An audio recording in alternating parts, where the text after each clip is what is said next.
Okay,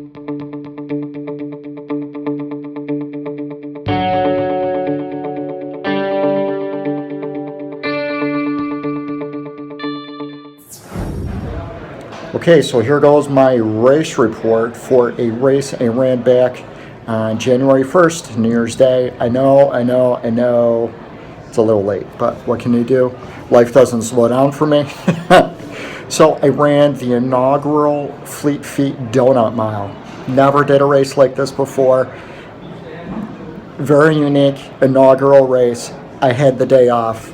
How could I not do it? I'm not exactly a young man anymore, so getting up and doing something early, or at least early afternoon on New Year's Day, isn't a problem anymore because I don't stay up much past midnight. I think I'll turn into a pumpkin if I did that. So the race ran right behind the Fleet Feet store in their big parking lot.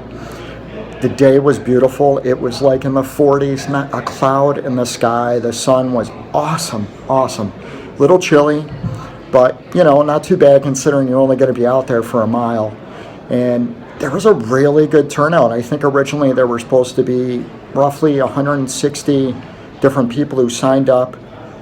I think they got a lot less than that. They had a lot of people who did not show up because the one special thing about the race was that you had to eat a donut every quarter lap. And I think some people just signed up thinking they were going to get a donut at the end, and they didn't read the disclaimer that, yeah, you had to actually eat and finish a donut every quarter mile. So they had a lot of no-shows. The race itself was awesome. It was a great price. It was $5 donation for the donuts. And man, you just can't beat something that unique. There was no t-shirt, no medal, but who cares? I don't really care. Free donuts. Who doesn't like donuts? I hate to sound so cliche because I work in law enforcement, but I love donuts. And bagels too, but donuts are good. So, it was a cold day, but I dressed right.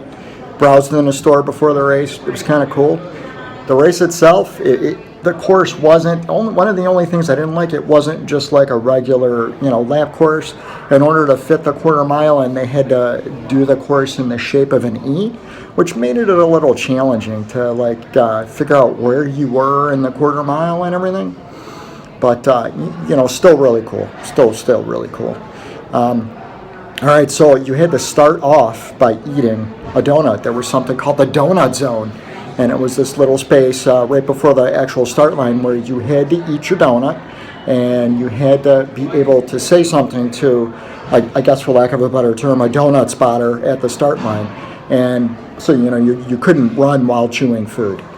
And, I've never done like a speed eating contest or anything like that. So I really, this kind of thing was new to me. But I have watched eating contests. And I know, like with hot dogs and stuff like that, a lot of times I'll dip them in water. I didn't do that because I'm not really into eating a soggy donut. But what I did do is I took a big bite of the donut and then I took a nice big gulp of water. And every time I took a bite of the donut, I did that. And that really, really helped. It kind of like dissolved in your mouth. Thank God that they did not have like jelly-filled or cream-filled or custard-filled donuts. All they had were fry cakes. And man, I did my damnedest to make sure I didn't get like the sugared version. They just had plain ones, but like for 3 out of the 4 laps, all I got were sugared fry cakes, and it was a lot. The first donut, easy, piece of cake. I think I did the first quarter lap in like a little over a minute, which is really fast for me. But then after that, boy, it got kind of challenging. One of the hardest parts was, you're running each quarter lap as fast as you can, and then you stop. And you're out of breath, you're breathing, you're huffing, you're puffing, and you're trying to wolf down a full-size fry cake donut. And that was really hard. But I did it, and I think I came in like 16th or 15th overall. So I think that's pretty good for my first time doing an eating challenge / race. It was a lot of fun. I did not want any more donuts after I was done with the race. I don't think I ate lunch that day. It just, sugar high like crazy. Not used to eating 4 donuts in the span of 10 minutes. I think I finished in 10:50. Not bad for eating a donut every quarter mile. And I would do it again, but I don't always have New Year's Day off, so I don't next year. But who knows? Maybe I'll be crazy and take the day off to eat donuts and run a mile. Our local Fleet Feet store is really, really great. They very, very good at organizing events and races and doing things with the running community. And this was just so much fun. Loved it. The local news channels covered it. I know that for Cinco de Mayo, they are going to be doing the Taco Mile. I don't know about that, man. You can't really gulp some water and make a taco dissolve any faster. So I don't know about that. I don't know. And who knows? Maybe we'll give that a try. I do like tacos, but I don't know if I'd like one every quarter mile. But that is the race report for the first inaugural Fleet Feet Donut Mile. Sorry it's so late. Talk to you guys later. Bye.